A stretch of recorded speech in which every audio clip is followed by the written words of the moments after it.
ia o tātou o loa awina atu I whafo. La matanga no fo inga nei, na la unga ile sui o le whanga mpase la. Sulu mai ai nei, o walu fo yo wasiasi ma taun fai fos wa vita auli. Na ave fo ia il taun fai ngales Ross. Mai leia pe fo le tau ta ua mai le sui o sa fata mua. Kai tasi tai lua pua ai mawai. Sa ave tau mawhai, peitai, ele I whamanu eina. O inana mai tau wai, se whai pēr se stadia na I le mata upu. Ai mai tau I whonga. O esel tato mawhau whausa iai pē tasi, pē lua, pē tolu foi pua. A leo tato tala noa I laf pua. O na iaila le langona on tanga luenga. O le asa ili se fafo mai fafo. E to tolu la kampanina mai e la to whamamlamanga ma mai whai presentation.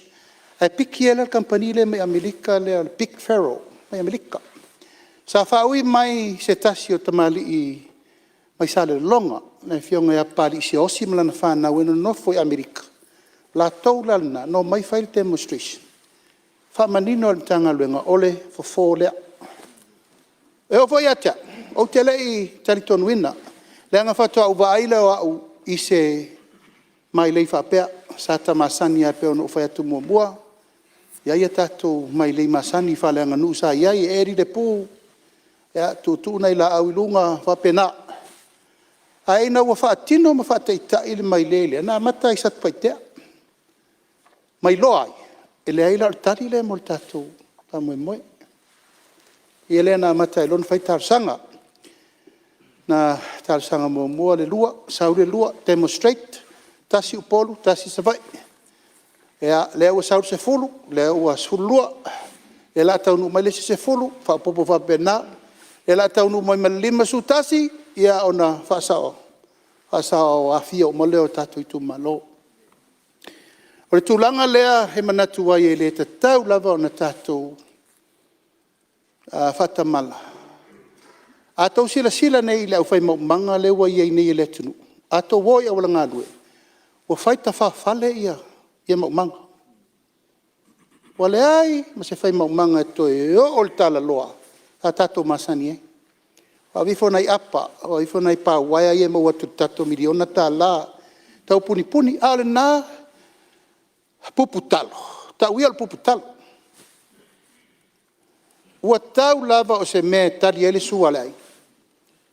A se sia mei tu atu. Wale ai se ma fau fau. Ua keep up le whai whatoanga. Ono le mea lea o le luatu, ua fola.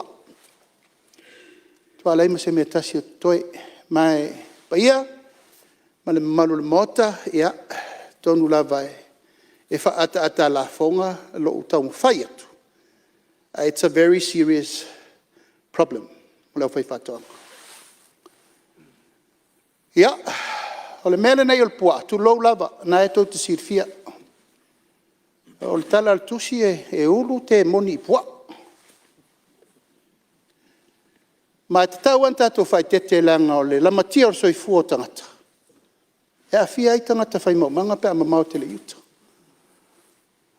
O lo wolanga sa ualu I mene I o moe a ingolo tuangane o lo tina. That's where my life began. Le moe iuta I mea I vai mea. O ngata o pua ai bao ma mea o mea nasa pia ngai. A wa suira le temi nei, ai se hao. Wo lafu le mea. Ona, wa tatou le toe whaia ni pā mautu. Sa ia ia so ia nu, sa whail pā tasi nu. Sa whail pā lua, pā tolu. Mato nu I whalatai. E me nā tau pā tasi, sawa I matamata no nofo e tau mai I pata. Tasi ale pā, upungi ai pua amaleo mai kai. Koe whaile si leinga I kuaku. Pā lua na e no nofo ai pua ai ele o iuta. Wa le temi nei, wa leise mea. E la wau nei pua I whafo.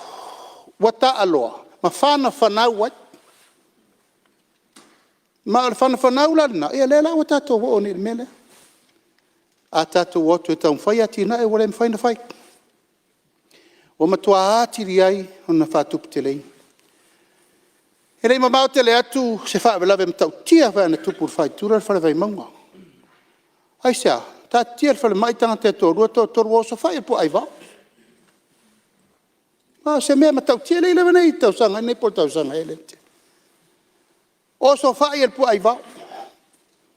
Fai la ve bea le nu le la le ta ue ni a faina le. Swafa le tu malo. Ai na matua seriously. Ono pu anifo pu anena la bea. Ai muri ne tau mai. Sel te mon. O ulu pu al ke moki. Ya, te letera no langa te letera tonu am ke monki. Alfa upungal na na momoli mai ono nta upu nei. Me la lea pa i o tato mota. Ya ele o se upu e vane ai. Tau lava talo atu i lau fionga le minista tinama te mai tai. Pule nuu maanga so tai. Ua tatau. Na wha marusia i tono whainga wha vai a laumtanga le. Me ne o pua ta loa. Povi ta loa. Ma moe ta loa. Wai whaleanga uma sua. I tatou ano fale o le matango fio o ma fale me whawa ai. Whaleanga uma mene. Aina ona whapena atu e mana o miela o sosani. O fionga le minista o tinam te mai tai por kalame a tatou sui o no sui tina. Whamarsia. E langa wei. Wei tangata o mai e te au mele a lauli. O lawe vea mato po a whanua i mai lei. O whatu le iau tau mali lie. O le awala le tau mwhai atu nei. O le pua alava e ta aloa. Ua tau rena o le manu wha la fua. Langa ele mwhaintou pui pui au tau manu whanga. E le mwhaina alu e ai mea ia le atu ngalu i eila o whai whatoa. E halu al pua le whai. Ai o te manatu o se whaatupu manatu mo ntanga aluenga. Tinamta mai ta e ui atu. E pule nu. I tautu ona ia. Fofo i fortu langa lea. A tarsanga fo i le sui o le whangam wharsela. E apa mai tatou leo loe whao na whana. Mai se helikopta. Na sa tau whaafonga uma. O awala e se umana. Sa wa ai entanga luenga. Ona ia e lela i titilo. Wal melea. It's a serious problem. I le producing, il tatou amount o me produce mai mo tatou. Whawhitau li muri fwasai e lau whionga. Tu lau lava langa maa le ale mtau pulea. O le taimi le nao mai tatou whana le tunu. Nao mai ma whana le au whaifatoanga. O ina. Na matua le ai e lo ma se me tua i e lau whaifatoanga. Ona ola lua kwa kum kilo lai whaia whainga po alonga mauma. Ai sa ia nei whanga whaatu la whono ina. Sa leo ai. Ala tō maumanga matulanga o me whapena. Ia o whai maine le teimi nei pauala utala. O le ofisa o leo sa utala sanga e fo le. Fiongal koma insta o leo. Whainia o onga le lei. Whaatu langa le lei ia tūlanga o tangata la tau te umi e ina a whai oe laulafu povi po laulafu pua. O laulafu manu, you are entitled for such a weapon. If so sani mo oe whaalaloino o manu pālai. A ia, maru pui pui. O le whawhita au li siri le nā lau o whionga le whangawhita lai. O lea mai tau inai le whaititia. Fua whae le leanga le tātou te tamu whai whaai. Sa la ngā inisio sui he le o tutusa le tātou fua whae le leanga teimire nei. Pa ua sa uno e le upu leo le onge. Ia, sa o tā pāre sui se fsosoani. O no tūlanga. O lea tau whai nei le whaafita au di tele leo wha malu mai. O le in tātou tangata whai ngā venga. Se fulu, e se fulu rua afe, le tātou manpower. That is the power of the village. La wai whafo. A vai le leila tangata ia wai whafo. I le lima su tasi tu malo. E lua se lau tamaiti o le tu malo e tasi. La wai whafo uma. Tangata la ia o te taritonu. O le au manga lea. Sa tua iai le mea lea sa uno tonua iai le. Le yonga ia lo au. O le au mainga o le tato manpower back. O le tato me lava.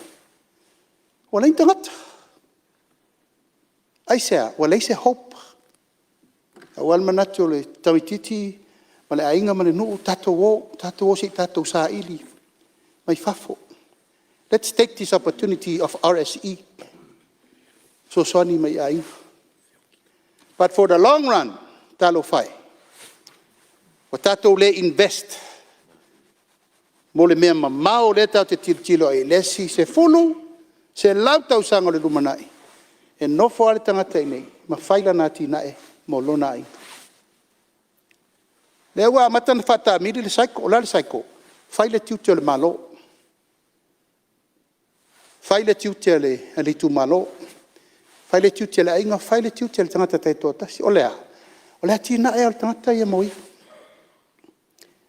Ai pangale, ia taunu mai whainga malo. Ia, wali lifa i le mea leo tātou alua nei. E le tau whaatau vaina le sao. Tātou ngā luenga whawai teimi. Teimi nei lau whionga minister tupe. But we are speeding with the death of our people. We are speeding with the loss of our people. I le maliu le ala. Ma le whano whanau a Samoa. Leo I whawha. Ve nei fo ia wano tāu e wha maisi atuai. Ia inga umalawa na fia I meni tau whawalawe tau tā vale. Talo wale lalo I fo lus fulu. Tino ma liu fo I mai le tunu. Ono lea, no option, no hope. Just get on the plane, go. Whatever he gets. Take or leave it. E lai, tau mwhainil tato ma lo le fiongan min statu. E tau whaini ai a inga le lei. Ahalu. Halu ma le mautinoa. E sau ma le mea le lei. This is all peanuts. E tato te mau al teimin nei. But for the long run, le ai batua whainga whaavaya. Nei patanga luenga. E le ai fia whainga whaavaya le min statu pe langa. Nana le mta whaioi or suenga opportunities mo ngā luenga. Just for now. Al whaatati anga o le long-term plan. Tau an tato mawhau le iai. O tua lalo na wha maisi ai fōi. Nei tamaitia peto lua e peto tolu manisi o lo manu al temini. It's out of control. O atu sao leo langa. O avel ta vale se lau lua sfuru, se lau lima sfuru maila le tu la. Different situation. Nāl me leo tato whengai. Tato whe loi. Pusa maliu. Ala le an tata longo pema se fau a o isi na fa vitau ai se awa pa uai tu lango me ia tau fa tumu nei o tato loa ave fafo a tato me tau mafa ua le ai se men power mo tato atunu o le fufuanga lea ua fatatia o lea ua tau fai unai mai lunga tato productivity o pasi masaini alo ia le fionga te mai tai palemia. E tato mechanization plan na le wa leva fo ino pespese ai. Mechanization plan. Commercialization plan. Ai sea, wa taun tato tilo I fesuia inga o le minoi tato te minoi ai. Tato usava vali fatasi mal taimi so that no one is left behind. Deu pasia, faftain malo saina. Mai masini e fai ai le land improvement o le atunu. So swani, fa lau le lei, landscape, irrigation system, road system, lighting system, harvesting system. Ia matu fa fe ngai lo tatu tangata, ile mea ta o commercial farmer. Le wo nei nai tatu tomiti tau apu ma pea ma mori lai fafo. O mori ma pea lai fafo, na toto ile tolus fulta usanga taluai. Of their mechanization system. Ka pengai ponga ki o apu mea ai o maltemi nei lai taua. O le sila mamao le nā mo le si lua se furu se lau tau sanga lumanai. Sa fai tato matua, sa tato koko, sa tato popo. E uma mea sa to to il tūlanga nauna lau tele. E leito tele nisi sa mwhai. Na o wa ai a toa, ai ono, I mono mimio. Manisi. Those were the commercial farmers in the days, or the time in the name. Tanta tilo pulale awala substitute sai. O le malo. After le fionga te mai tai par mi o te riel tal sang. E mai uma tātou masini nei whai ele tātou tūlanga le ina ia iai tangata o loo iai le to mai whapitoa. La tau te ngao sia whatoanga on the commercial level. O le tātou Export Authority, ia, o le whatu le nā, le no uwhai atu nei, Dr. Pauli Keneti Faulalo. Ele ni upu e bane ai lo utau whai lau lau atu tangata i e whautua i ata. They are all qualified doctors. Na ole ma losi le na o le whautuanga ma le tua lalo lea o te taua veina. O tangata ua lava le la toto mai e whautua i nai le swinga tele mo tātou mo le lumana. A whai e mautu mai e tātou commercial farmers. On wha mautu lo leo tātou commercial exporters. A bela u whaafitai i nei tamali i umanei na fusu mai ala tau nei teimi atoa. Mori lau whaafitai Charlie Westerland. Tasi le nei tamali i o le atunu e le i malolo commercialization i so se mea. Ia, o ai fo i nei nisi fo i oso le ngalo fo i le na o mawai atu nei tu sunga le tau aso wharabeau. Fata ulia. Ma le tō tele o nisi o lo iai lo lato malo sianga. E mawhai ina ngā ioi mei. O le tupe whaatino ai. O le ele whaatino ai. O masini e whaatino ai. Al wha moe moe. O le tātou Export Authority. Wha mau popoa le tūtino lea. Whaaftai e tuai tātou exporters uma. Tātou mawhai al tātou ngā luenga nei mai le fia o tausanga. O le whatua whaatula i atu le tiutia le malo. O la le tiutia le malo e tau la mua. Tau la mua e whaafai ngō fia le ala. Mo tātou exporters o mani. O a tātou o loa umaleto toi samo. O iei o loa e mawhaina ave. O loa e le mawhaina ave. Ai sea. O la fo iei tū la fono tariff. Ma tu la fono isi atunu o matua base le lenga. O tu langa logistics ma mea ume whainga tā aina abe o loa. Al temiri nei, o lea ua tapena, le tātou Export Authority, nei tōlua me tā ua. You access to market, you access to finance, and ma access I whanua, e whai commercial farming ne. E le ngata la ina whalangolango, I ta ngata ia wau tā ua commercial farmers. Ai sili ai.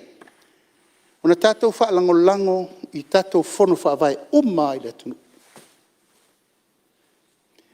Lea e latu ai leo na I whaatasi ma le tātou rua I se selenga. E sa utau mwhai whaata tātou ia e. E pei e ula fo isi whaape wa sui le tala. O le whono whaavai a le I tū malo. Ma le whai pule o le I tū malo. O lau matawhai o I tonu a lea o te tatalo atu. E te ngafa ma fuo wha ele leanga. Allo I tu malo. E na momoli mai lola ia I tātou Export Authority. Wha so atu ai marketi nei sa ili mo oto. Ha o ela vai o le whaipule te alofa ilo tu malo. Palvarusia o le whau o lau mta whai oirina. O le au whai whaato anga uma alo I tu malo. E te tau ona eva ai fia talo ni masina. Fia ufi, fia popo, fia koko, fia ava. Mai si mau me tele. Ona le pinelea. E o tupe uma tangata. E re se se lau tala o lewa iei li tato mtanga aluenga. La tau te ngafa pe ono vai atu. Access to market. Lai whaafonga mai board. Lai whaafonga mai le fionga le li pule o lana responsibility na. Lewa matanta pena. Lona winga. Ele ngata ina mawatau mafa. Ile atu nu ato ele to sioki. Al fasilinga. Ya, o tato economic development lea sa ili atu nei. Mai watu ai pēla o whaafitai I le tō whaafo I nā el tato poloketi miliona. A leo tato vai. Ua whai le tiute le whainga malo. Ona o se whaatō whala inga na tau tino I a Samoa. A mai lau tō whaatuatuanga. E ona whai leo le mele. Tala sa tātou vai mai. Eo ia aina lolo wā tātou whina unga le amatanga. Eo I fwin tātou vau ese le amatanga. Ia wani. Henga le holo au kou lima le menga walu. Fia saini. I love seeing you shine. I love seeing you know the truth now. Alo puna sa fai, ele tupu le me le tunu. Hui o lea, haftai le tua. O lau la te talo. Ia o tau o lofangia, o mai la ia, seu. Avana teimi. O se tangata tautua ma lofa ilo na tu malo. Wana i loa me te tauna fai ele faia. O leang sala me na. E o tau tino atu. Mai whaftai. O mana o pea e o lau tala me nei langa o tato fono whawai. O le amatanga na nao a putiputinga o le manuia o le tu malo. Mea uma. Nā o tō vai. Walu atu le uluai se lenga. Walu fono whawai. O le foi ta pena atu tato World Food Day. O le taket foi fono whawai. O te tatalo atu foi i lau whionga le minista o pisinisi mala manuia. Nā tō te loa isi tato waso whapito. A me tau te le taket whaatasi umai. Uluai se lenga. Whaalele ngā pepe. Awareness Day, Trade Day, Youth Day, whatever day. Tato mai lola whaile mele, Celebration Day. Constituency Celebration Day. Alen tato whaite te iari. Ina waloka tato tuto tasi. Lan mena whai. Na sisi alfu alu ue latonu. Whai ela ma mea tato te alu. Tato te fua. A le atua na na whalau tele. Ma o te talo tuai la ufionga minista whaare ngā pepe. La ufionga minista o whaaringa o loa. Tātou tu whatasi. O la ule mau. Ai whaise aso mā nei ele lei. La titi e whaitu pe alu le tu malo. Ma la titi e tu pe alu le malo. Ai whaise awareness day stasi. Por se singa fua po whatever. Na yo wa manatu na. Leanga o whana nau mai si ma whauwhaunga le lei. Ina o tātou o e whai le tātou mauna whai. O le decentralize. E le na o pia e tupu aini me le lei. Lima sutasi tu malo. Lima sutasi me le lei tu tupu ai. Ua na o se wha o lolo mau. Au tau a whionga i minista. E nae pule staffu nei laulo na wa. O tulanga o tātou whainga whaipa. Ia. O diale nganga whaftai. Tu malo umalava. O lo lango tato por kalamine nei o whawhailele ngā. Whawhailele ngā whaisua, whawhailele ngā ari ao, whawhailele ngā limu. Ea maisi afi ngota. Peo no whaiatu te mua. Food security and food service is our priority at this stage. Now, tātou te tua i e mana.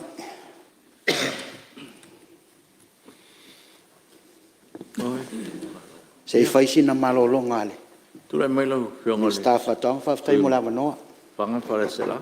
Ia, o le mesili mal tau o le ua. Pa ia tonu al vaenga le ai.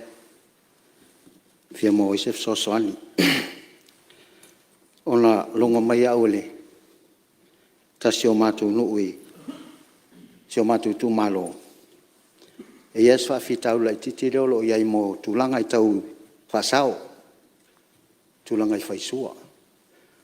O le tatalo la. Pe mo sawa noa i lau whionga le minstae. E tāteo atua i whe fo ia le whawhitau li lea. Ia, pe o le silangona le tau watu. Atua i lama le. O no se lenga le tāua. Ne fo ua whao mai le mana ongo.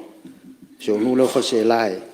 Se aso e awanoa i whailo mai lato. Ia talwhia ngai mo lato. Ulua i se lenga whamamole. Ia whaftai. O le whanga ma whalese la. O i o le tatou main area lea o lo o whaima mata anga. Prime nursery lea tatou mtanga luenga.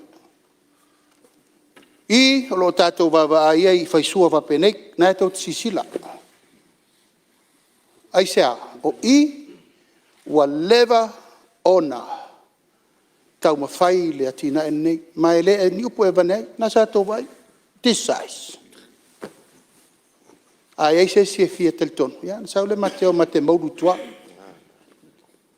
Aftai lau whionga li whai pule, o le umaua lau whina ngalo, e pui tele le mtanga aluanga, leanga o I, o lo maua mai ei fua whanau, o le whalau tele ina o tātou, I ngotane le whaisua, o le whangam parse la, o se tasi o tuma lo na ngafa mai le amtanga o le bloketi neo mai le so.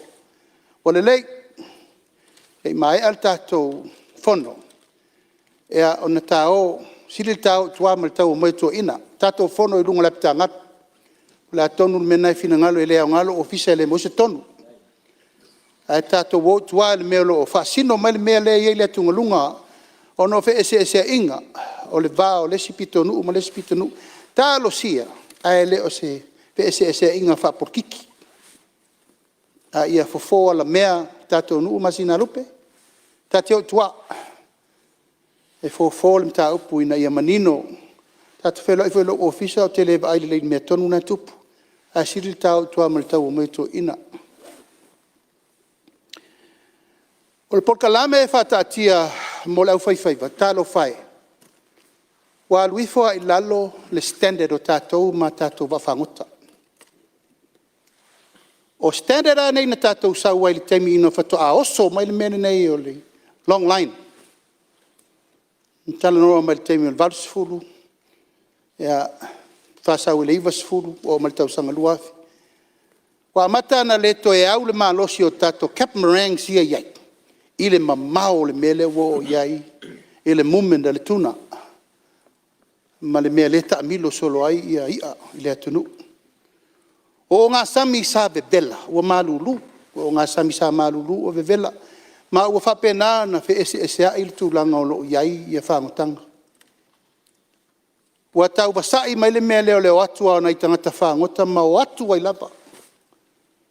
Ai sea, sa leanga me whainga luenga, le leiva ma le le taimilusanga o me uma.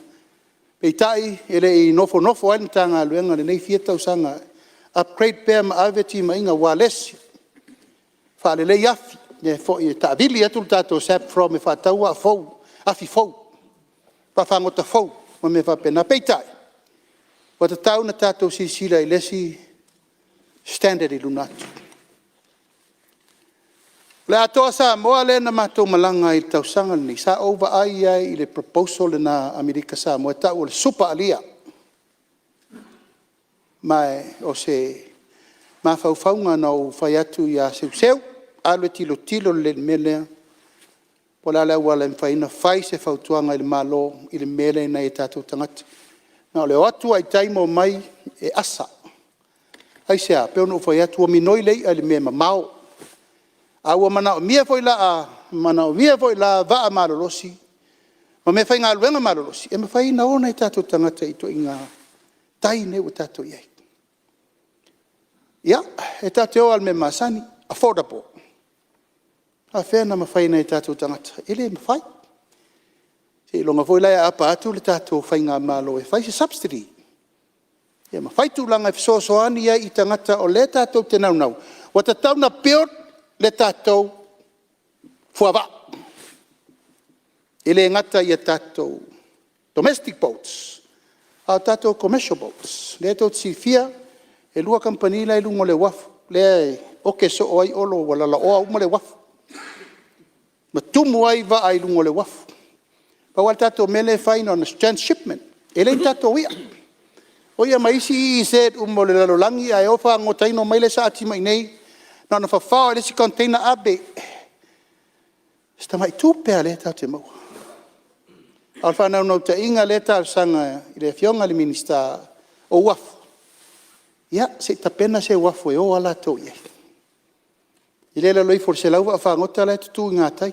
Te leva vitau a saule va o loa tu ele faina offload va o mai presaina te tele mai sia tunu e fisa ati nei ele ma fai not enough space ile lava le tu langa o le fo e tau fa tu langa tatou taringa malo a wai a o le fionga minsta olo e lo fangia le tar sanga ale ofisa o fainga faiva tau wala atu le wanan lea company sa tatau taimin nei a tauna mai umar fasu container le transship na mai manufacture ni value added mo nga luenga tangata ma velo peta ele mo find fai there's no space na ele mo find tato fa solo menal temin ne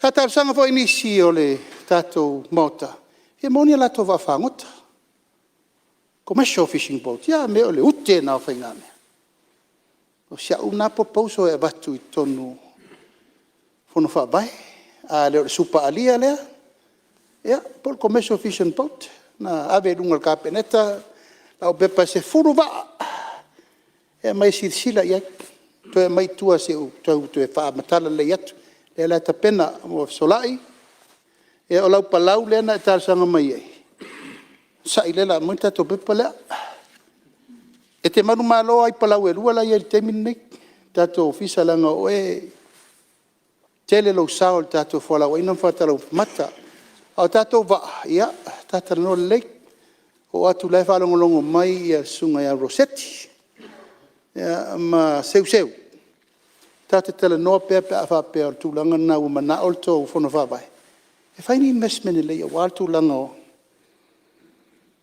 o tato fenga faiva o te tatalo atu foi pa ia mal malu o tato tu malo e una ia tu pe pe pa o papalava au te tau ma fai pe mo mori le fe aulea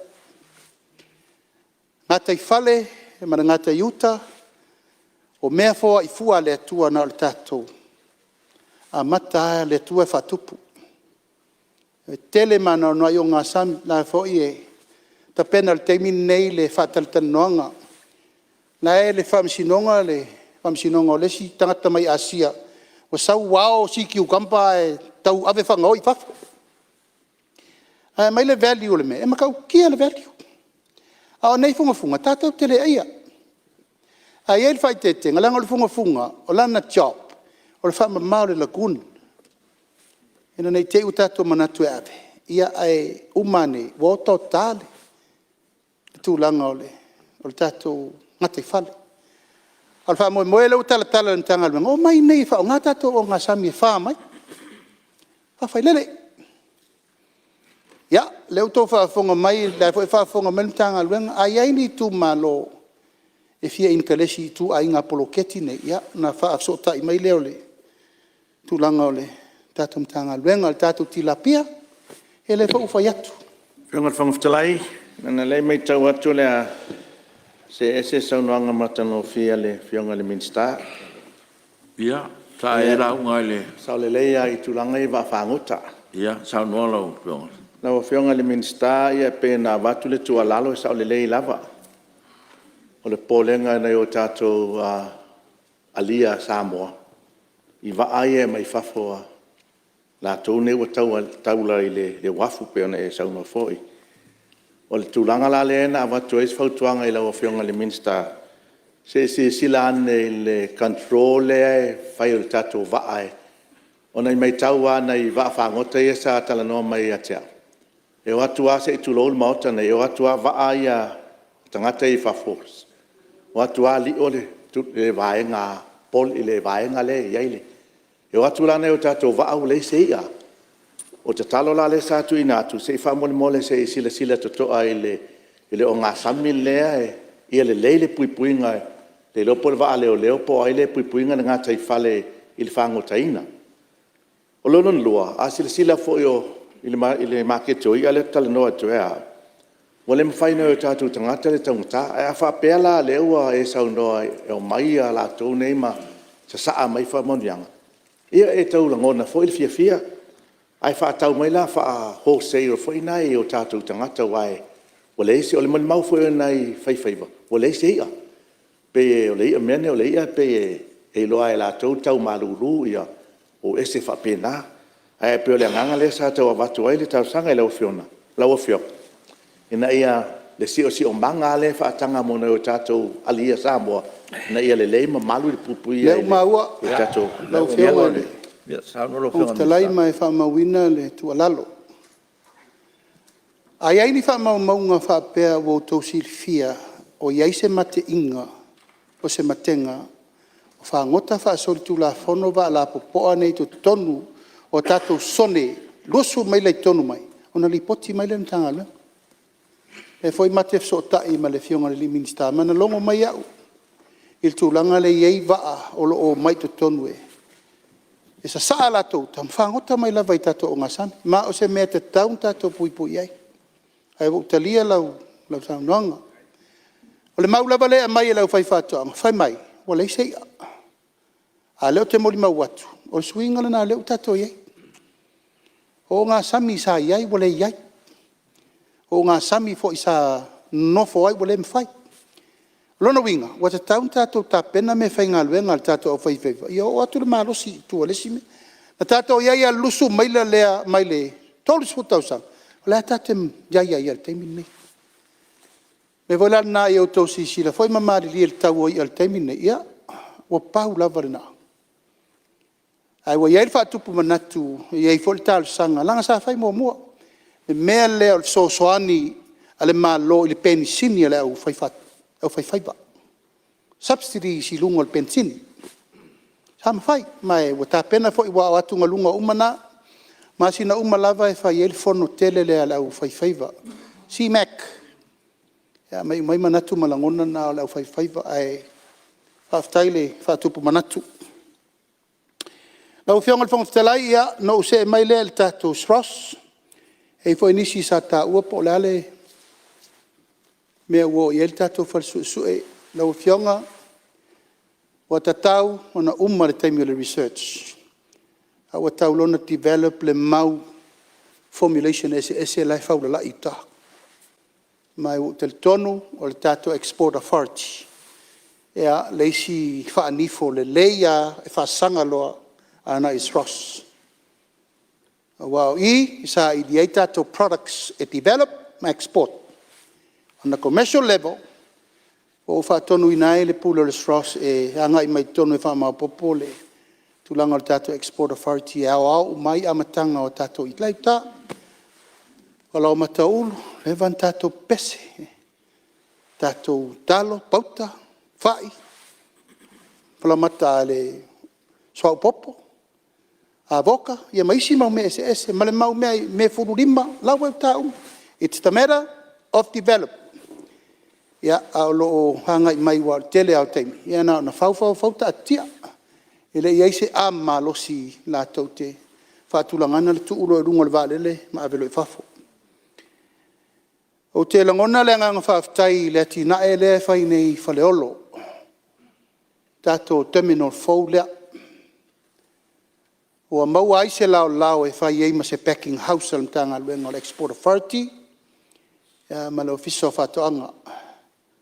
O te tau lava o na wawa lua le me leo tato o loe whao ngā e valele. Ei nei tamali i mai New Zealand. O le tasi market e ma le fio ngai asa la. Whatoanga. A ua nao lo la ua nei le talo le. Lua se lau whase lau tanga. I le masina. Air freight. Ai le te tau na tātou whatamana i tūlanga lango le air freight. E whai tūla o tau nu urtalo i whata o le whaloloi New Zealand. A le sea freight. E wha alua le tolu vai aso. E whato atau nu. E o atu ia ua. Lei ato se quality ma le standard control o nai tātou me whaingtā. Ai mori lau whaftai lau fionga le Minister va lele ia mo le developing of nei fa mo mo. Ia martulanga o le afa le ia tidi le ngata i tulanga o le tatou. Fela wa inga o tatou o loa i le sami. Ia fa pena fela wa inga o tatou o loa i va lele. Lau fionga le fongftela ia na manatu. Ia ua uma i saunoanga sa saunoa iai sui o malu mota. Ia, maria lau fionga mista. Ia, sui o whaleata. Aftai la vai fu. Sa i sem tau sa e noa. Ma se le fionga mista sa uta no ele. Sa u fasili le fionga mista ile fale su ele crops. Le na ave anga o ile straws. Mai ele amatanga le tele tau sanga. Sa tau fai tu fa tasili research division ale. Agriculture including tu e fisheries. Sa le tali ina le fautuanga tu pele fisheries e tai o. Me ka wi tu pele crops e o. E tai ana. Le ana fai fa o taloia, malo taloia avi. Asa si straws sa ula unga nei mo te e. No tal tonunga. Ta tia pea le research le whatoanga i inu. I atu e lau whai whatoanga. I nā le mau planting materials. O na SS le lato. Le rasa au sili le whionga le minister. Pento e tanga il tūlanga le. O le tūlanga le le. Le ngata i le crops, i le research division le crops. Le ngata i le tato ia. Ia. Aftai a le sa au sili nia le. Whingalo le. Minister e no tuuni ai waafo i e. Le tau fofua. Le whaftai o lea ua leo elan tau noanga. Whaftai pe a whai a ole. Whatanunia le wha moe moe. Ile watal tununga mai la matanga mtato mamla mai. O ia ia mu e migrate. Ia tunua te o mai. Ia o le tato wafu. Ia au tatonu an wha awa o le tato wafu le pene wa le toi o ila o fionga. Ia whaftai lava. Tula melo fionga mista. A veonga whaftalai pe. Ia. Ia, mo fa sa wena se tula mai su sa poite. Veonga mista langa o leo. Halongo tua. Ma fa mai ale. Sa nganga mista. E lua me te fia. Ta e lau ngai. Sa no io e mista. Ia, se sa Le na fa mai le mista la lau ngai. La ngole fa ngolo me se tu malo. Lo fio ngale mista al ta ku foi le. Ile limu le wola ngata ilu ngata i fali. Dia no tal no to e oi. O to sanga tua. Ia na fa pele e ngo o tual tanga lu. Ia ai te ua o le fa punga. E sa wale ngaluma. Ma se ia ilunga ma ta fea ita. Ia o le mea la wo ia. E le se me fa pena tu no al fa te leina. O le mea la wo so solo wa matale. O le mea o laile limu le pe fo lam. Wa te le la fa le ngaina. Mi se tail pitunu le sat fia pa mal mol. Le wa matun solo nga i papa le. E le ola le vao le ai. E le se vao masani ai. Ia la wo fionga po la se. Tu o le aol mato nu e vele le vao. Ia ai sa pa pese. E batu pese. Fautuanga le ofiso. Whaftai. Patoa. Ia, le o maua. Tai. Ia, lo fionga mista. O le whautuanga a doctor fia me ia te ol sros. Ma doctor seu seu. O le aile leil mea lana iek. Sau nanga lau fionga li fai pule. O le lato mau. Tu whatasi le research a le eticocha. Ma le research a le sros. E le o tau fia le tūlanga i mana onga o le whai whatoanga. Pe a otua lato. Ia o fsili ei. E mele lato pepa lea. Ato e fsiri mai lale pule. O nei whautua le iei. O leo mato whautua atu i lau fionga. Ta tia per mela iei. O no mafuanga. E tu whatasi ei results a le tanga luenga whatoanga. Ia masros. O tūlanga le ia. O le tarsanga na le ave. Langa lai whafonga mai tato au whai whale au hotels o matua le ia se ia. Ana whaoto si sila i le te leer si tanga ono tato local domestic le safai.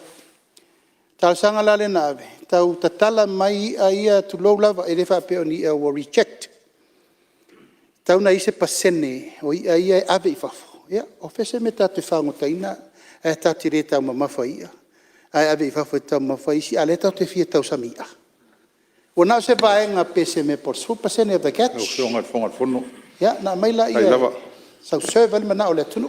O whamari ina lo fionga. Ei, sau noanga le fionga le mista in all is ross. A matalan sau noanga. Research time is over. It's action time. O inga le whamatalanga. Sa o le lau fionga. O lava ngā research. O i foi whaini mea. A research le ai al fia toanga. Ma lau fia toanga. E a ngā ni mea ia. Ia le whaina pe whaino fina ngalo le. A lisi wanga ta ua le na ta ua le misi lau fionga. Le manu ai niu. Ma le tau o mea i o sitia e whaatau ne mo tamato mea ko kama lau fionga. Ia, leo maua. Le ta i se lau fasa fulu. La se lau fi se Leo fulu maua ka mai le- pe pakon ka la sa ye. Sau noanga le. Le o maua. Ia, tula mai lo fionga mista. O lo o maua seats tufa fua en tanga luenga i ta. Atsi fia se furu sene, luas fu sene i le tray ma me umana i. Te leilo la po se fali milionele te fatau seats hai. That's out of our control. Pule a le wholesaler i el tau ona mea. Ia alai mua, lai fo i el tato tulanga el tato sa kep. Aia, nai mua. Ai mana o ni au fatu. Ia, na e sula ia zeu. Na ia seu. O tūlanga le Strauss, ia, le tūlanga le tsauno, ia malia ia. Lo wale na fina ngalo. A fina ngalo, doctor sia to, lua fe mai ete, o te whalongo ia, because I trust him. Ia, ai malia ia, ta au filo fina ngalo ia, oi. Ia, ole ia, malia, wa fia se fulu tusi le au faifale inga, i teimi nei mele au hotels, e ta pena tato taringa malo, la tato tali e fe mai le mo sei al teimi le. La tato me fai. Ia. Ula ngona na fa pena atu. Lau tafi, ia, fiu, a e fa fonga mai lo leo le fia finne. O e leo tofia vem pur sirio sa la fai. O nei anta matai au i oi. Sat paitea. O e va aile me leo wa leva tele na vina ia lau tafi nta upu nei mua. Na ufai atu fo i tō teo e va aile leipe o se me mfaintong fiti. O e va aile me lea wa umi tele sa ufa peo levan fo. E fa malu ruatu i lau fionga li fai pule. Tato ngā luenga fai fatasi. A vifo se au manga se lau al tato nu e o manita ngā luenga e o e bele me lea. E fa peo tūlanga nei fo i aile ta upu lea. Awa o le tato ngā taifale. Tato ngā taifale la tafi. E leise se fa talitari fo ia. Tato lava. Tato te otu. Ia na manatu le lau fionga ele. Whanga whetala. Io la whai ua tuia. Se tautalanga. Ale nei tu mano. Whapo iai wa ngana. Ele whafonga mai. Lau fionga ele au mamalu le malo. Tapo inga. Ia te ole tamata wa ana ma lau masiofo. Ta inane fo isu i alfono sui tofia. Tapo inga wale. Whamsinonga maualunga sa moa. Fionga le whamsin sili. Ia ai maise le presidente o whamsinonga. Whamalo le ngā rurue. E le whaingofie le tātou savalinga le nofo inga nei. Le anga wa tātou wo se a inga tino e tasi, ai loto ese. Ai sea, tātou whapenao na tātou tūwsiringi ai le mamalu al whamsinonga. Mai apa pea i le tūlanga a whai e salauta i a tonu pea tai. Tā whatolu le nei, tā whatolu le nei na whaavae le tātou tunu le tātou matua. Se fulu fitu le nei ono fua inga lau whionga le whangwhtelai. Se fulu fitu ne ono fua inga talu ni tātou tutua tasi. Le ale wa aia sa moa i lesi lima sfulu, le lesi se lautau sanga le lumanai. O afo linga e manao le atunu e o iai. Mea le lau whionga le whangwhtelai tā ua te le te mini nei i le tātou wola malawina. Lona wha lea pa wha pe tau le whionga i le ama malu le malo le tau ana. Lona wha lea o tātou mao le malo. Ia. O lona tasi lua tolu wha lima o fitu lea. O whionga i li pānemia. Se furu wha i lau o whionga whong whetalai. Ao le pai inga su fitu le nei. E nao na o wha o lolo maau atuai. E ui le o fio i neile tai o le itua ngai. Langa lea lava ua tātou wo o lava i o onga. O upu matuleinga masaunoanga ua tātou i vai tau nei mai le toe alo po i sesi sa tol lao. Pefa mata ea o le Samoa le nei o loo. Manao nao i o tātou mātua e sila i e mori lumanai. Au whema fua mai. I le tusi se lima. Ngo tātou umalava o tangata le atotoa. Ai a whai o le teimine nei o le tātou o mai whātasi. I le nei paketi tātou te toe mata i tūpo o whela anga i ele matangi. O lau lea te talo ma le anganga whanwala. Na i tū o le malu. Ua whewaa i lava a whaalou le manga me uma. Tau tala ma le whaalo alo. Ua sala uta, ua sala fo i tai. O sopo le tai le ele, ma sopo le pule au, le pule po. Upu matala ele o le Samoa nei. Manatu iei o tātou mātua mai le urua inofo inga, e tau mai le taimiri nei. O ai lai fa fo ola o fionga le whangaftalai ma le pa ia o le pālemene. Tātou o sui filifilia, na mai iei le whātua tuanga Samoa, te le ta ua mele o tātou e pule, le ai. Pule, lai ao le tunu. Au tātou o tā bini o au auna. Tātou o mai furi sa il tō whā ma le whautau tanga le tunu. Tai li mātau sanga tātou tau mawai fo le, po eto sau. A o le fua tātou te lūne. Tātou te sele tai au. O si ia la fonga i whafo atu. Si ia. Ma o si ia tau ai mea ngatai mea. O tala noa fo i tangata le malanga le meliu ma le oti. Na o fionga le whangaftalai. Talo atuai na o fionga le minister so tainga se i faise fua. Na o fionga le minister leo se i faise fua. Ua si i upu matala. Ma e le o langona ia e te tau na tātou maftia i wapene. Whainta. O tātou upu masani o Samoa le ainga. A moa o le tino e tasi, loto e tasi. Ia, ma le alofa e tua i ona whaalangilangina, a e pale lona whaaloalo. A e popo e alta ofi, e se alanga o isi teime ma fua tu nei. Ma fua tua i upu e lafo le mota nei. O manatu ai lea na o whaololo au i lau fionga le whangaftalai. Teimi ma sea so langa lai mai moa le tunu. O le mai tau le teimi nei, o a fōlinga o tai la o mai lumanai. Ai ma faulo e te aru pālota, ma e saufa vai pule. O na e sa uni lo lea. I manuanga e o ia te oi upu mtala. Na e sa uni lo lea i upu, fai, ma upu whaaleanga ma me ume tu i ai oi, i leo malpo. E le o le pāle mene le nei, e le o le pāle mene vo le nā lau fionga le whangaftalai. Na manatu o tātou mātua. Tātou te o iai. O le fesili la lau o fionga le whangaftalai. O la le tātou ngā luenga ta pena mo nei mātai au. O la ulefa o lolo mau. Fionga te mai tai pāle mia, wa e sa au noa. Au noa le ala leo whaasala lau o si. Si i le levo le ngangana. Tātou e vesi ai isu matala noanga le lei. Peitai. Saulo manangangana le o sa tato ngangana. Wa whaina ai le o popo ma le vātapuia. Le mele nei o le ono sai. I le se me whaingo fie. O le tala ti a Apollo na whai a Yesu. Tu mai lau tama leo iopu po le al toforo na whātua tua. Wha mai whaola wale lei tasi al mea une e o iei olo na ola.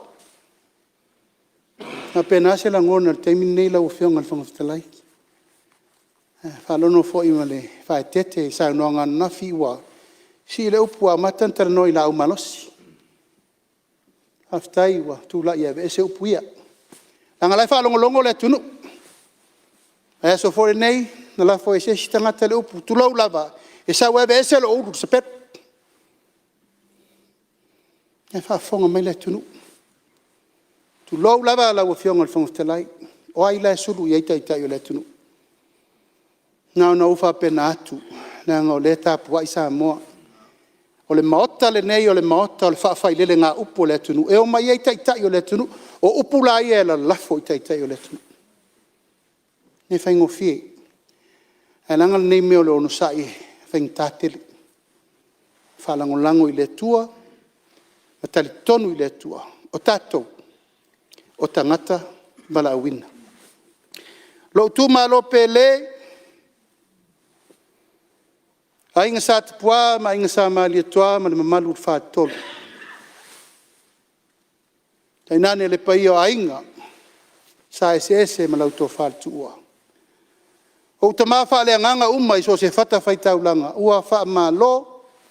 Lau tō talo ma lau tō tāpua i au walo. Whai walo whirima no tō wha tonua i au o te sau i tia whau. E lava tau te sila mai. o lo toa pea le tai.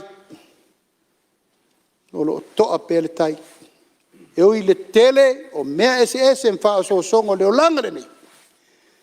E siri atu le malosi o le atua o lo o te tonu iai. Nai lo sesi la vatua. Patu le nganga whaftai o tu whaivalo filima. Lau tau tapo inga peo no whai atu. Tato i tu malo e le whai mo aun fo leo. E ele tangata o le tu malo e sau tau ave. A au tau fina ngalo la wa uma lau taimi. Wa uma. O te savali ngu. A ia o mautinoa, ia o waru ese mara no fo lea. Wa ta pena. Le tu malo mo le si se lau tau sango lumana. O se upu ma se tala ua o lafo i tato i tu malo. Sa ua au nanga wa le tau ma le au o te whamaruru atu. Lo tu malo pe le wa uto lole mea lo ta oto ai lo fatu. Lo loto atoa. A usaua i neri pale mene o te whano ai mea e whai. O talia. A o lauto te talo ma lauto whamanu i o le mau aisio i e tala le apupuru. Ma le tō le loto lo tamu whai pe whai le tau tua. Tau tua le vaenga whau whai na fili e sa moa. Ia mai tau tua le tunu. Seu au whainga luenga uma, seu. Ia mai se fia me ma. Oli ia alo i o tō whaiva manaia. Hionga te whono ma uto uma te tō tasi. The spirit of service is to serve the government of the day. Mo uma foi no tua lalo ia o tau te ni uma. E le whai o mātou nei tūlanga wha minsta. O le fuata malona lou, o le tai malona tau tai. Sau fo le tangata ngā rua me le wha maon. Ma o le fuata o te se lulu. Tau te se sele. Ai alo i o tō whaiva mana ia wale tātou mtanga luenga. Lau whionga i le minsta lango ma iawa ia o umal taupu. Laba le unsai. Tanga luenga o lo wha solo, whai pēia ia so uma. Tāpua inga na i o wainga, tāpua i mamau mai, tā whai fio le lalolangi, aua tau te popole. Aua tau te popole. God is good. All the time. Nā te pui, mana leo, le tātou walawina wale atunu. Sio tō lua, sio whanau, ia, on sai. Mom, I love you with all my heart. Thank you for loving me and loving our constituency and our people. Matato ainga. Fai. Tau whanau, ono sa i upu matala i alu. A ole inu, tau te inu. Mark my word. Nanga leise iota o le afu e malingi fua. So i fua manuia lau a whionga le whonga whatalai. Dai.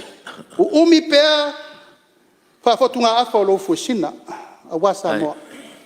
Ma ua so i fua lau le lei, le whionga i le taitai o le malo. Ia wholau i langi mā le pa ia, ma le mamalu mawalunga, o sui usu whono uma o le pāle mili. O to uma uso, tu whawhine. O tātou o mai le nei aso. E tātou te li poi whātasi upo le atunu. O sa upu o pa o papa pe la vale. Sala le pati. O te whamaluru atu.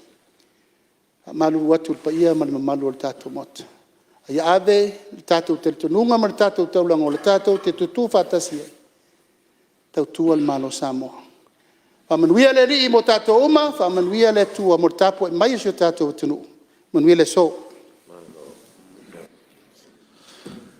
Ua whamalo saunoa i lau whionga le me staff atoanga ma whainga whaiva e me te fwoi susuenga whasai nisi e me se tātou pūranga whau o loa a veatu i tunu i whafo ia ua malo alta noa, malo ho le saunoa malama lama ia me se fwoi ia ua whaafonga le maota ma le tunu ia i lau furusanga ia ma lau fuanga aru ma mao ia ina ia toi whaafo i lawa le tunu i le iwitu o ta mau ainga o whatoanga.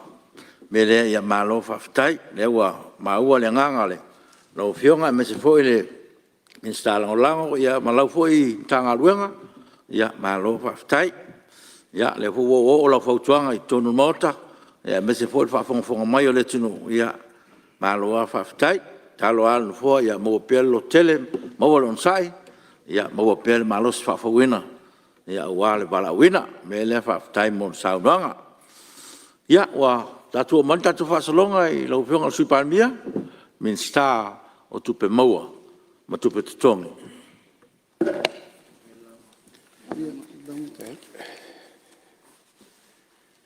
Lau fionga le fong fitalai. E vivia lo loto I le lii. E oli fo I lo nganga I le tua lo faola. Vivia tuia o tau I le lii ia wai le lei o ia. O wai whaavavau lava lo na lofa. O upu ia al fai salamo. E fia piyama tuai se lagona fia. Au se lagona wha ngai tia. O se lagona wha fitai. Ona o whamunianga le atua le maota le nei aso.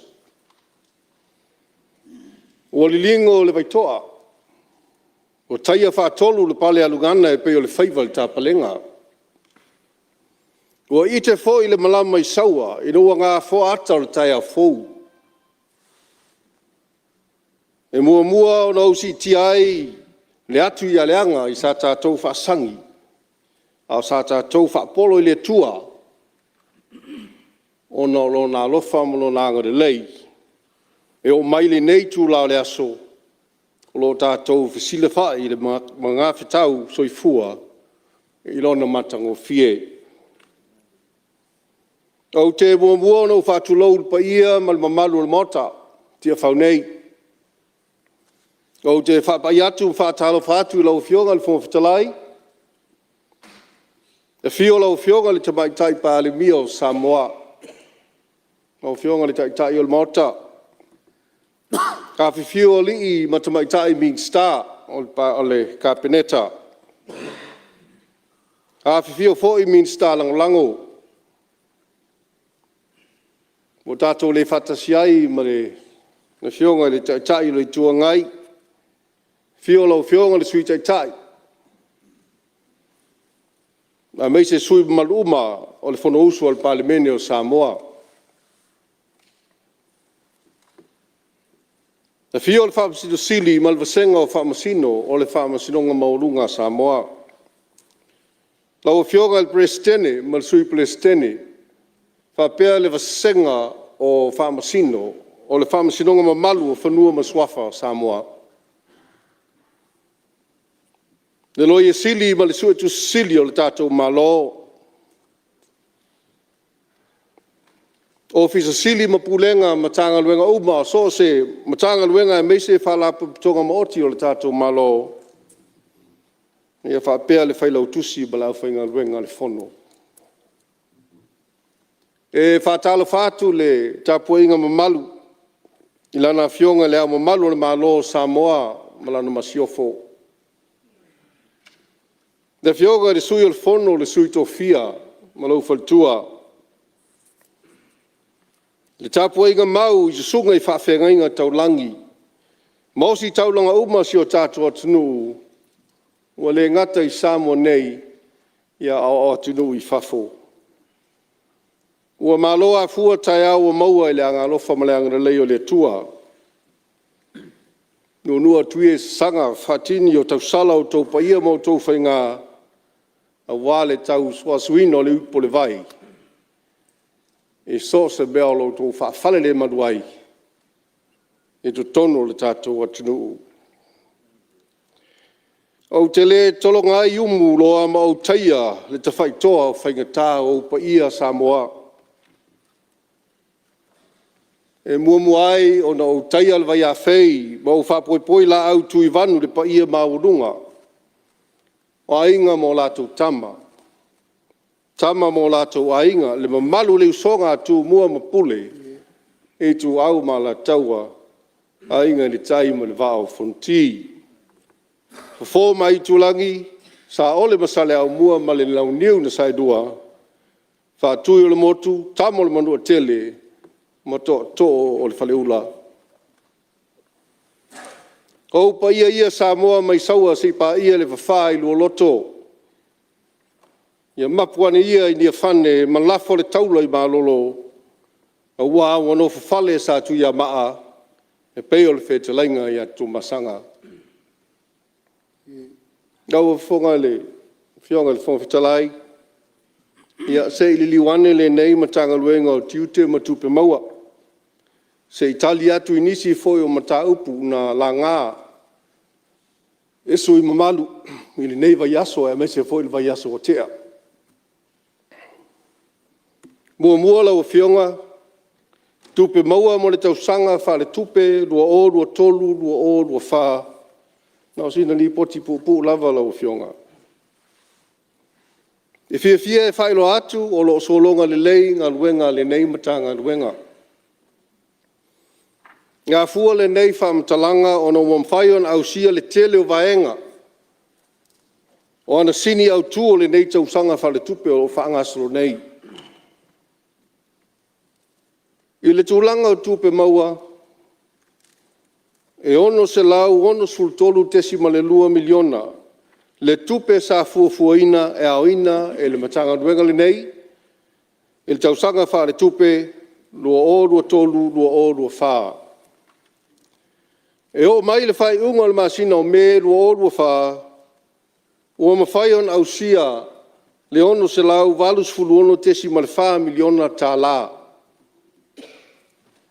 Ai peitai, e o mai le aso ara nafi, le aso luas fulfitu iuni lua o, lua wha, o au sia le fitu se lau 3 miliona tā la.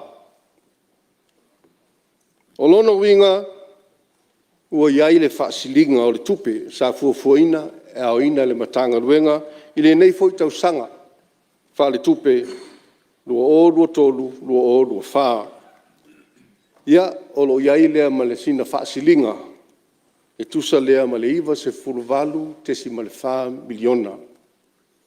A fua iai, ia, o toe tasi pe toe lua aso i e tutoe o le nei tausanga wha le tupe, ia, o lo iai le wha moe moe, ia, e ono au sia se whainu mera le lei.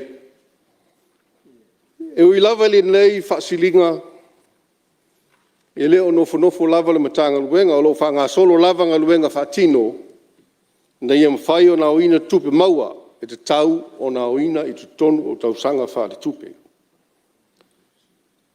O le tupu maua, ua whaatatia mai mo le tausanga wha le tupe, lua o, lua wha, lua o, lua lima, e fitu se lau 2 miliona o le taket lea leo atu ina mai, e lea whionga le minsta o tupe, male matanga luenga o tupe, e ngā lulua i aile nei matanga luenga.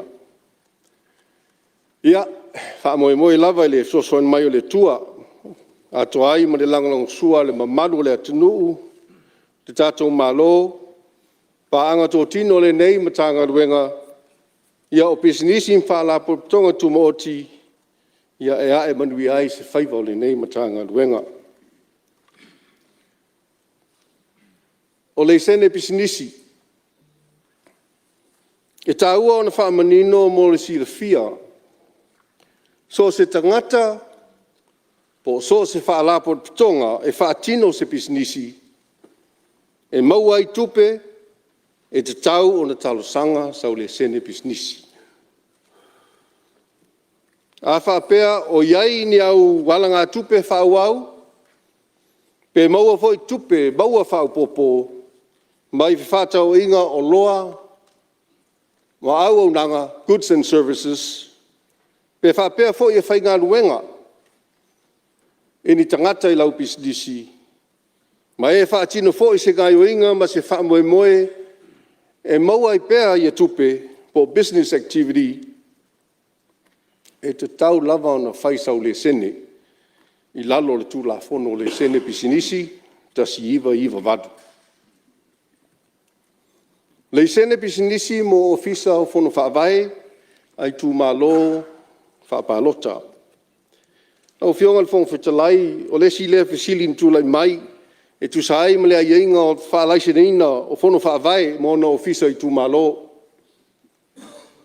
O lo manino le tū la fono, e te tau o na whaia ma talo sanga le sene pisinisi o na mafuanga e pei o na tā ua i lunga. E leo iai se tu saunoa, Wa tātou ofisa fono whaavai I le nei a inga o le tūla fono o le teimi nei.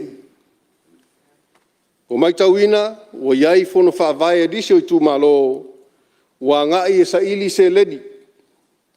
E whaafai ngaluenga ai, sa vai ngā tupe o lo lato mawaina mai le lato miliona. O se whata I tainga, ia wa whatino, ia mua ngā vau, ia wa au le la pisi. Ia maua ngā vaa foi fono whaavai e whaatino ni pisinisi. E pei o na restari nai fono whaavai I lalo tu la fono o pisinisi. Wa ngā vaa foi fono whaavai I la fonga tala whea ngai. Na o mai lea I papakiu I ta whaala. Ua manino I asia singa le nei matanga luenga a toai ma le komiti whaufautua. Ia pei foi o na sauno ia ila fionga I le minstala o lango, o le nei matanga luenga ala na fionga masina lupe. Sa moli mauina nei asia singa e moni e sao. O nisi o lo whatinuina nei pisi nisi e whaasolitu la fono na whai. O fionga fong fitalai, o lo whatino pea ngā ruenga le nei matanga ruenga. I le asia sia lea o pisi nisi whape nei. E maua ngō fia lava le au whai papakiu ia o no sa sala mai o le manongi. Ia latu lau ta vale. Ia o lo whape nā I le mawhai ono latu alo fia le nei matanga ruenga. Ai o le mea fia wha manino lau fionga whawhitalai. So se pisi disi tau mea tau mawha. E te tau ona iai se tusi wha maunia mai le matanga ruenga o le soifua maloloina. O le tele o papakiu o lo whaatino I ta whala, ai mai se lava le tala whaatai o le taulanga. E te tau lava ona iai se malienga a le matanga ruenga o puna oa whale nā tura ma le sisio manga. Mō pisinisi nei o lo whaatino e te tangata nuu mai whafo, e te tau foi ona iai se wha mauninga mai le matanga ruenga o pisinisi ala manuia ma leipa.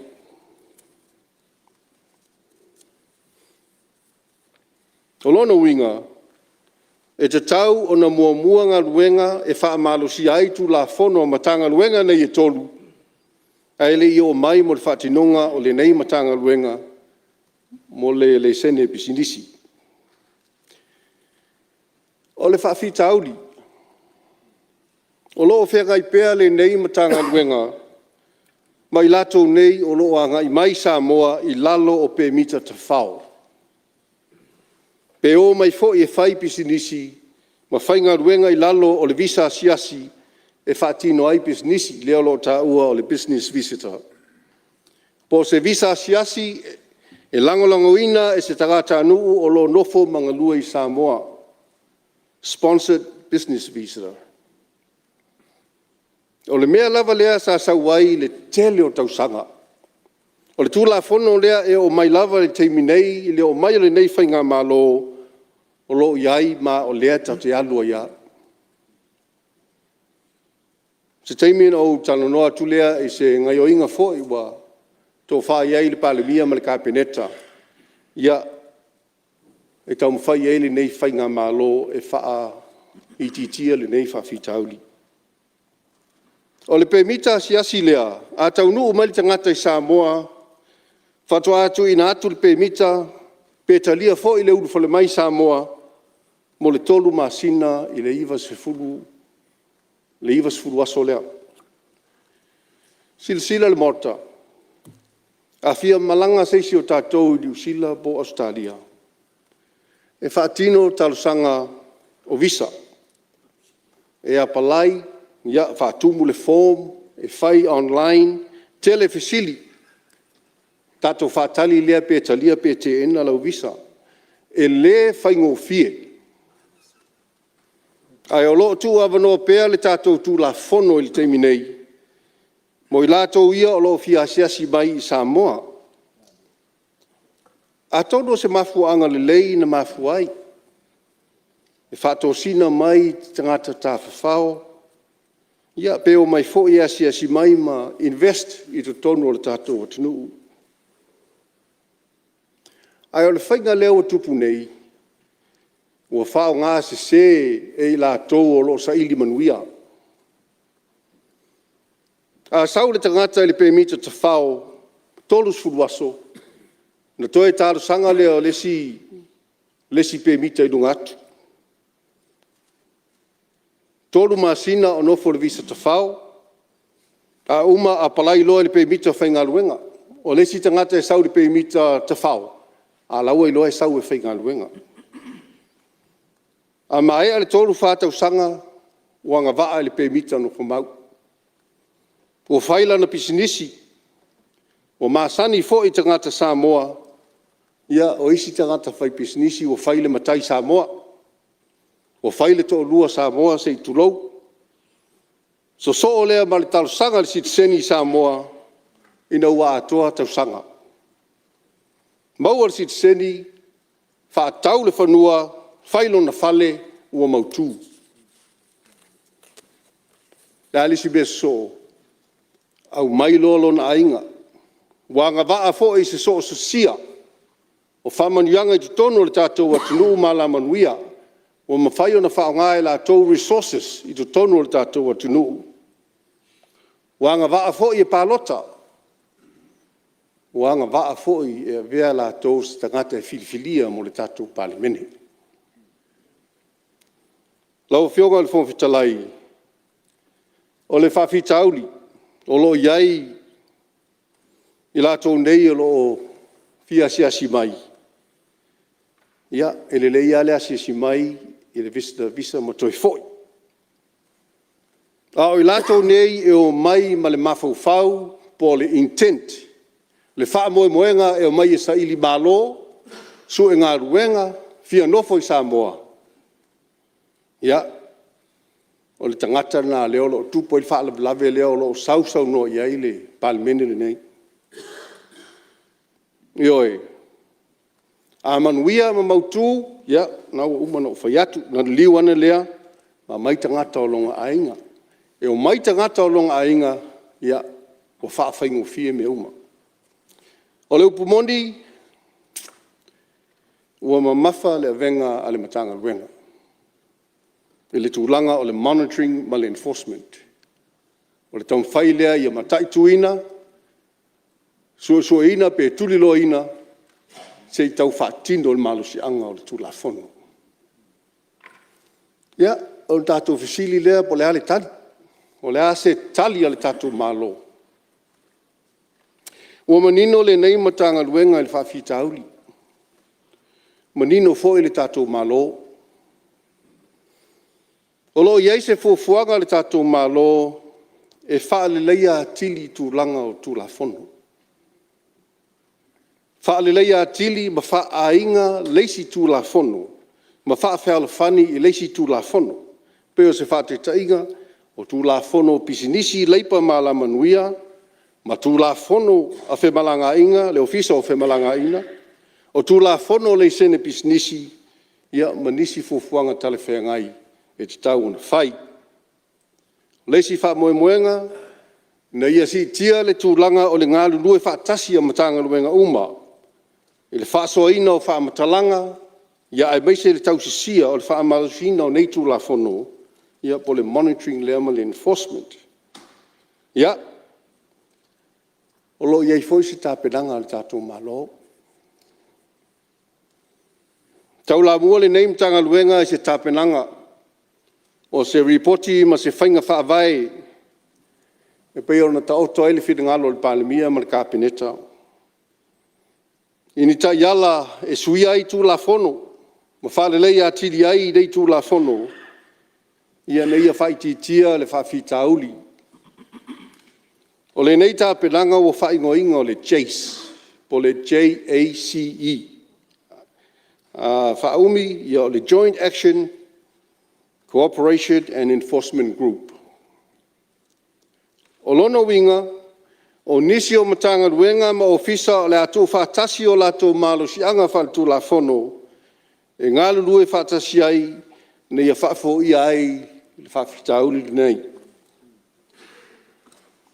O i lato nei o le asia sia pisinisi, ma whesilingia le tausisia o tu la fono, Ma whaatino ai inga o le tūlafono. O le teimi nei, ia o loo tāpena le matanga luenga, ia whinga whabai, ia e meise fo i le process, o na tui nātu lea pe o na o loa inga ai le nei matanga luenga. E toi tu atu le kapeneta i se teimi o luma. O le nei fo i wha moe moe, o le anga luia i fo i ia Midstar, o loo patino i mea whai pisnisi, ia atonu ai fo i ma le sene, ia whapea fo i a le FIC po le Foreign Investment Certificate, ia e iai le matanga ruenga o le pisnisi leipa ma la manuia, o i le restara ia tato pisnisi ma le sene. Ia o le matanga ruenga o tiute matu maua, o lo ngafa la tau ma le sene o pisnisi, ma le sene o ava malosi. O le matanga luenga o le ofisa o whemalanga inga, ia o la tau o ngafa iai le authority lea o Pemita e anga waa i tangata e malanga mai Samoa. Ia o lo iai foi le tato TCU, ia whapea foi le langolango o le matanga luenga leo leo, ia whapea foi ma le matanga luenga o soifua malolo inga, ia whapea foi le matanga ruenga ia po le ofisa o le tūlafono toi fuata inga. Ia o la tau ia e ono ngafa ma ni suinga o tūlafono. Ma se fautuanga la tu ina mai. A toai ma le ofisa lo i sili. Au whionga le whong whetalai. Ia o se talapupu na e winga e le whawhitauli. Le au tau tino le maota i le so ua mamafa le avenga. Le foi wau tau tino i le so o lo ngā rurue le malo, e leo pua oa le silsila le tātou kapeneta. Le tūlanga leo o iai atunga lunga a le maota le nei. Mai le tuina mā foi, te loa o lesi a tātou fono, ia o le amanino mei sesi whaamatalanga mo le silfia atili o le maota. Lau whionga le whong whetalai, ia o le tūsauno ino la whonga. E mo se avanoa. I le arem ta upu lau whionga sui vai mo. Ingo meo lai sene. Sa tala noa ile nei tu malo papakiu mea umaya. Ia, sauno. Ngori le nganga whaftai le sui pāle mea. Ia e me se foi le whafonga mai foi le paululunga le mtanga luenga tupe maua ma tiute o na o le talamana ia le nei tai aua au sia le jacket. O te whaaftai ona o le ngarulue fo i le matanga luenga. Ai o le whalangolongo ma te toa o le tūlanga le laisene business. Pio le whaina avatu i whaina i tualalo. I mo meo whon whaavai. E leo pose lilo e awhia umale te leo whaipule whaina nei pā le mene. I mo meo ni whea ngainga po ni MOU o mana te seini fo i ma MNRE. I le whaamamaina whaasi o le si o manga si o tātou atinu. O le pōlenga la sa o iai le fontanga le vaiaso le nei ma nisi o sui whaavaio, nisi o i tūpalo. Ona o toa i le whaamatu i nātu o whengainga ina whai ma le ministry le o le MNRE. Ona lai sene tonu aia e usau noa i ein Midstar. O whon whaavaio le o ni pisinisi. Nā whailana le stala i le MCO. Iona o whina ngalo ale malo ina ia malu pui pui ia ma. Ale pōlenga le la tūla i mai. Ia pio le la aran wha pisinisi ia le pio na saunoa le Midstar. Le foi mai tau when mai e luna winga lau le teimea release atu ai le whase lau luas fulu. Ia, taun whaitato le sene pisinisi o whon whawai. O le amanino o whon whawai le o ni pisinisi. Nā lana hoi le stala le MCO ina ia whaafai ai ma fuafuanga whaamatu i nātu se leni. Ai leni company pe o company le o le stala le MCO. E alana o le stala wha company ina ia maua ni polofiti, mani pisinisi. Ale pōlenga nā sui leo le atau nini whaatasi, whonu whaavai. A avatu lala i sene ia whaamaina o le whaamaina o loto i whale e tu malo whonu whaavai. Lena winga e umaya i nāle. Le nāla i sene o le sene valid for se fulu lua māsina. Ia pio le nganga na le o sa no ai le minsta ma ta o foi le senena. O le to ai le tu langa le na o le mea ilunga ia o to e al to fatananga ma le foi fa longa atu le minsta o tu pe mo to. Sa ia il fono il vai asol ne ia sa o so swani le na si o nei ai. Ia ono le to ala le la ilo o la fionga la le afia ai tau fingo o fon fa vai. Al tu langa ia fon fa vai. Lo no winga foi langa o mato foi tu malo le to ai. O le foi o mato e seinin fenga inga ma le fon fa vai ma le MNRE.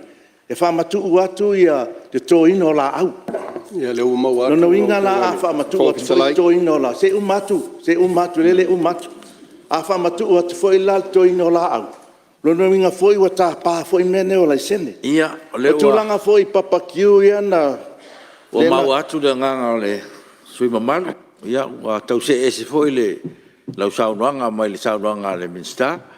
Ia, le tu lai bepe lau whionga minsta si toi whamanino le tu lang. Ia, o le mea mua lava le lau whionga whonga te lai, mo le sila fia le sui mamadu. Sa tau wha malamalama atu le tu la fono. Ia, o le tu la fono na, ai e pule le whonga wha bai. Pe whai la te whaatinoa, pe la te whaatinoa ia tūlanga o pisinisi, pe le ai. Ai, o le tūlafono na, a ngai loa le whono whaatino ni kongkalate, po ni whia ngainga fo i e mau ai se tupe leo o umana o whaamamama tua. O lalo ai o le tūlafono, e te tau ana whaise le sene pisinisi. Tana nā ai se, iei se taip, wa so ala kule foi le kobiti ia o le ase finngalo le tamaitai o lo tau la mua le tatou biliona ia se taimi fai le mea na ai matu te leo fai atu o se o le fono whaavai o se pisinisi ai sisi le foi o le tu la fono nai e le stara il fono whaavai o le tu la fono o pisinisi pe te le mamalama. E ai, ele se tu la fono pisinisi le stala i fon whawai. Ela na o le stala fon whawai o i le mtanga le venga o MCO. Ele mateo le stala i ono o ni mātou o whain pisinisi en fon whawai. Ela na le stala. Ina ia mawhai na usta ia il whamatu i nātou o tupe i fon whawai. Ia. Ai leo se anganga ni fon whawai e o i whain pisinisi. Pele anganga na e taun whasa o e se a fon whawai e leo ni pisinisi. Sao no manino le minsta, sui palmia ia, il tulanga o fufuanga molanga iluma, a fon fa vai pe afa pe fai, sao le lo pionga minsta. Le lava lau fionga, na e manino lava, fai le filfilinga, fai le filfilinga ale tau fon fa vai. Pe tau te whakinoa in business activities, na te sila fia sa e ngalue fo i le revenue, ana pe ua le manino i le tulanga, e filifili o tau pe fai ni tau pisinisi pe le ai. A leo wha manino atu le tūla fono. A tau whai aloa ni tūlanga wha pisinisi, ia e whai le tau pisinisi le sene. Whai ngofie lava pe a malamalama. Pagdarait fa mole. E mali ana, susi umusa e sao no tanga longa Ya le lava no fio. E sao ia, si sao no la pe mo. le mangingo malamalama, fa mole il kula fongo. Na pau al mele fa le ton. Om kanga duanga le ga fai le whengainga. Sa kau la ka mangingo la kou. Ala nga baka o mail mako fo fa vai sengi i. Sa kau nga fo ka ngai la kou male ofisa le. Ono fa lolo e le ga o fa kingo nga duanga. Au mele kupu. La o fa kingo me la kou whengainga sengi. Asa kau misilio. Ono fa lolo. Le ma wa pu fere ku se ro au. Ia, sa no lau whionga sui palmia. E wha maruru atu ono e leo se tūla fono fau, o le tūla fono o lewa na iai, pe ana uta ua fo ila utarano atu. O le tūla fono o lewa iai. Ai, a tono se mea... E le mangingo kula fongo. Au ka ngaka ia nga whai a kua māku e maile mako fonga whabai. Ua maila le fonga whabai sengi. Malo mako mo kalkonga. Ua o mga whai ka mao. Ala la maru, lama kaka le. Tu falon. Ia, tino e mela pionga tui palmia. Ia. Ia i foi le si mea foi le leo tala noa. Io e ale o nei ia o loa vanoa pea le mātou tangawenga tau te whiutana. Whaiana whaamamlama se meua pa u ia o tau, ia po pa u fo i le tangawenga po le komiti. Ia, lau fionga le whonwhitalai.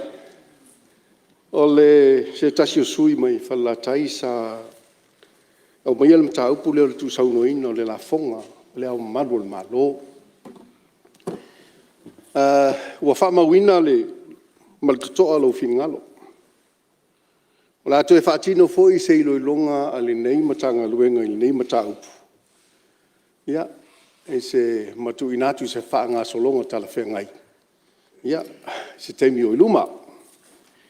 Ia, e ese le puni loa, ese le puni mata tongo. Sa iai lava le tu sauno inga o le la fonga le au manu le malo, pe tai na ua. Tātou e vesi fo i la fonga whaiwhi au. Ia, peo i nā lea na ave ese a i le tūlanga lea o le exemption. Ia, mai leanga o le bea lava na whaia le tau tū, a leo toi talo sanga mai.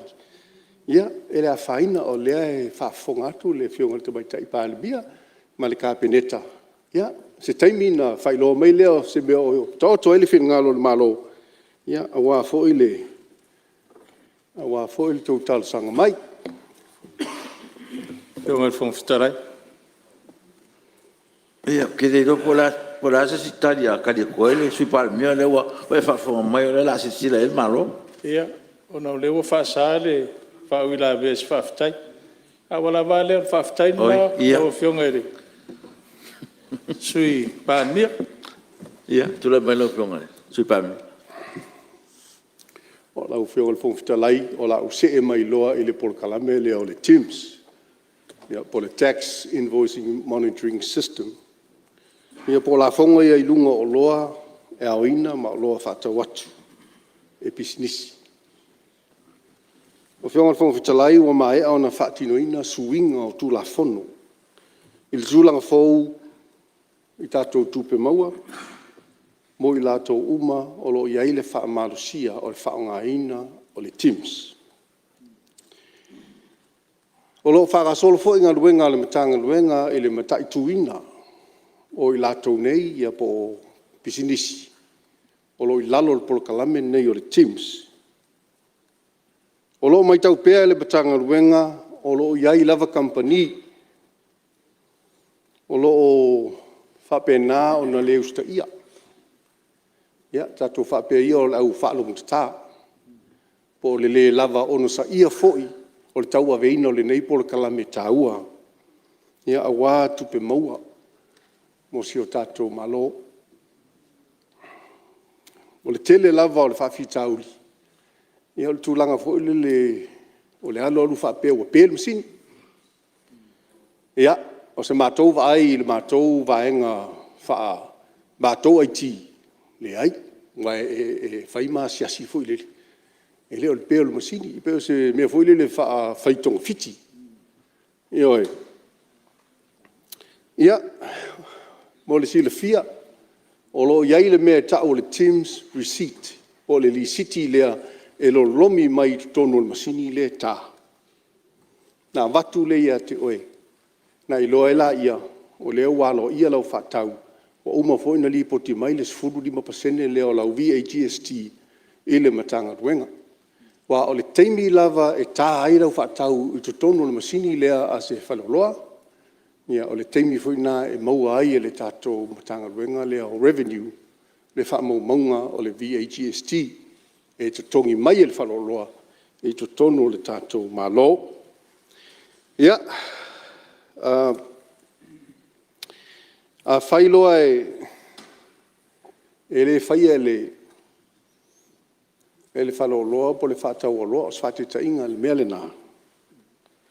Ia na tātou lolola ia le me tupe.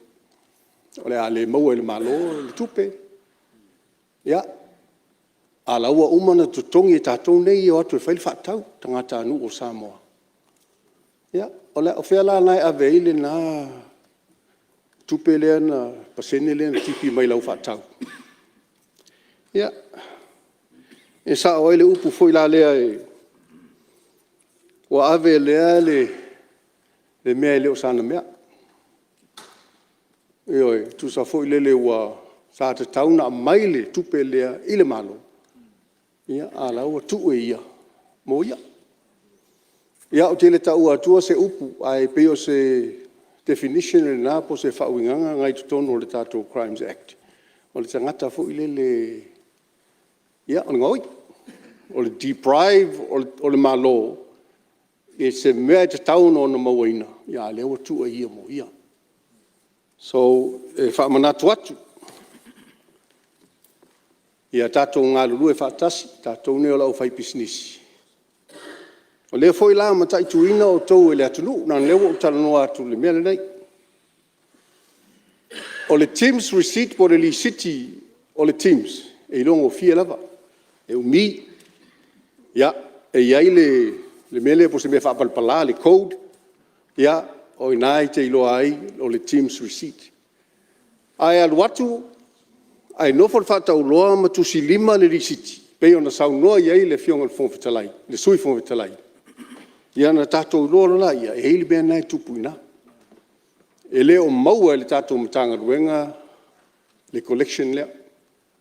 O lea la, te talo atu, wa tele a tātou whatau, le tātou biliona, o lo tātou oe ave i whalo loa. Ioe, ala anme al whalo loa e whai.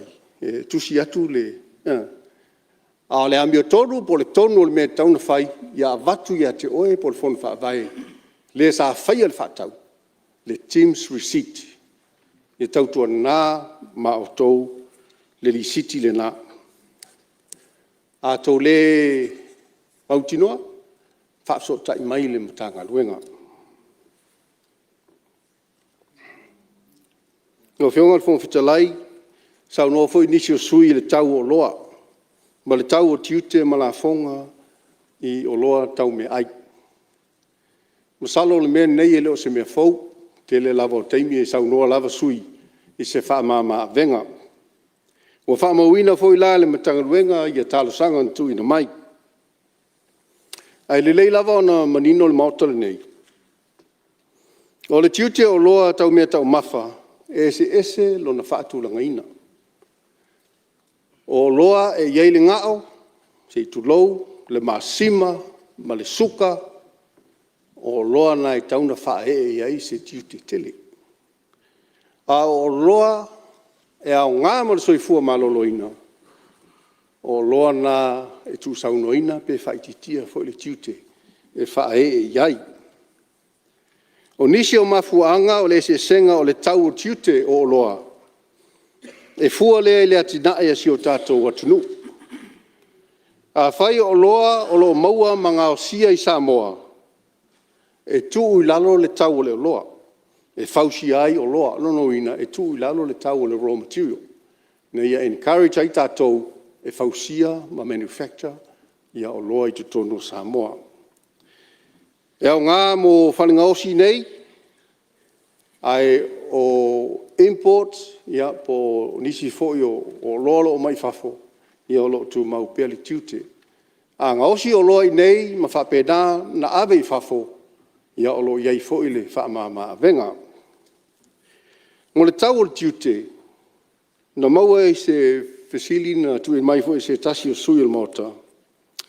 E iei le pa u i le tau o di o loa. E le mawhai lava o na pau le tau o loa, pe a whapea o lo iai lava tau o lo whae e lunga o lea o loa, i mea o lo whenua i le vaa le nei. Ioi, o le tau o le vaa, o le freight, o le insure, ia, ma transship it, mea le load ai ma unload. So se ngai o inga lava e whaatino i o loa nei e mai whafo, e iai lava lo na tau whapopo. Tau nuu mai foi le nei Samoa, ia olo iai foi le tiute al tātou malo. Ai o atu le whalo loa, ia o iai foi sina whaupoponga. O se markup, ia po se tamai profiti. Ia mo le whaatau o loa. Ia o se whamamanga natu langa, ia a tātou whapipi loa i le pusamoa pe ona saunoina foi. Ia e a mata mai le pusamoa tolu se furu se meo saina. Ia, sawa ia o mai i le support, o whaapopo iei nisi tau, e o mai nei o ono se furu le pusa moa. Ia ai o atu tono wharoloa o walu se furu. Nā sa mātou nā wa ai e tu sai ma le au mainga o se pusa moa se whātai ta inga. I tau e ono whahe e lunga o le oloa lea. Ai masalo se taimi e sauno foi la fionga le ministau tupe i lesi foi wa ainga po factors o loa a fia i tau o loa. Angale, fukutalai. Maria lo fionga le. Sui palmia sei. Sai sauno pusa mo. Kala fionga le. Ia, sauno. Ia. Ele na wa fo i te tu ia sui salato a fe tu langa le tau sui fuanga. Me ne lava yo fatalitali se fam talanga le fionga li sta tupi. E fa pe mai. Le ai or stale o tau o loe tau na tari mai. Le ala le la amata tu pela ofisini. Ato no po la o uma lava e ma o ato anga tari la ofisini. Ma ne tele le fa mama manga le fionga li sta tu langa le. Nino foi whaafonga nei mauta ma le atu nu. Ai pi pauha le mea lea le mafuala o whaafisiri. Ona o le tiute o tau o loa e a iuni. E le rua afe rua sutoru. E se furu whaate si ma le 5% o loa ia mai whafa. A o le tiute tau o loa mai whafo. Ia mati le rua afe rua sumar whaa. Na o le 5% le la fa pe mai le poti le ala fionga mi sta tupe o pa u le tau o loa mai fafo ma fuai ona pa u le tau so fuanga le la ma fuai la ofisiri a fai o tu langa le o ma tu pa u lava le tau o loa mai fafo ia mati fa pe fe ona fa matala le tu langa o le adu ilunga o tau o loa i a tātou whareola. Whaingo whia lau siti, pauana lau siti, ma le whalo lava. Tula mai lau whiangale, supano. Ia, mana il siti. O le paual mea lau sui manu ele o mau atu langa ese i a tiute whae e lea o loa, ma lea o loa. Po le mea o se tau wafianga atoa lea te whaafsili mai e. Ia, malie. Ia, lau whianga mi stau tupe te lo lau whianga. E mo tonu e tari sili e sui leo sanga. Leo to e langa me le sui mamani. E musu e whala vila vele, sau noanga le whianga sui pani.